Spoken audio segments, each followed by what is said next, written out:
Yeah, that was the worst and hardest day of my life. We had just come out of the basement of the hospital because a warplane was flying above, so we were all advised, as we always do, to go to the lowest part of the hospitals in case they target it. So we'd just come out, and one by one, we were seeing these ghoulish-looking children walking in. You know that really infamous Vietnam photo of the girl coming from the napalm bomb coming like this?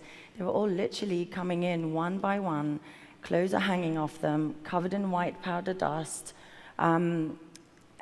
with the most heart-wrenching smell of burnt, singed flesh coming in.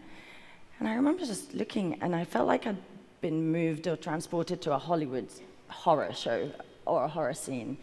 It was at the time when the last big chemical weapons attack had happened in Damascus. It was 5 days afterwards, so we didn't know what was happening. We thought, is this a chemical weapons attack? So we started to treat them as if they were, until we got the intelligence that it was a big incendiary weapon, which is basically a big ball of fire that was dropped from the airplane onto a schoolyard where 10 to 16-year-olds were waiting after school to be picked up by their children, by their parents.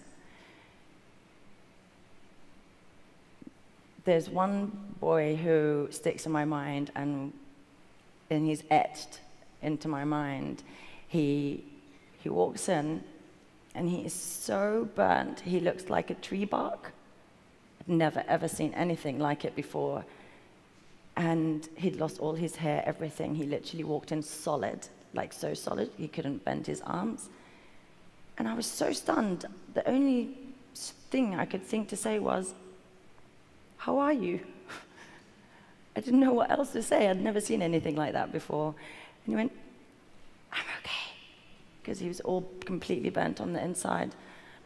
And I remember knowing, you know, my mass casualty training, we know that these patients, they're gonna die. Like there's no hope in trying to treat them. But I knew that the way he would die would be to suffocate. And that's why yesterday I was completely paralyzed, because seeing those images and those kids suffocating to death was what I saw in so many of those children on that day. And I knew he was gonna suffocate to death, so I did treat him so that he would slip away rather than kind of suffocate. And yeah, 10 of them, 10 died in our hospital and on the way to Turkey, and another 10 just arrived charred and completely burned.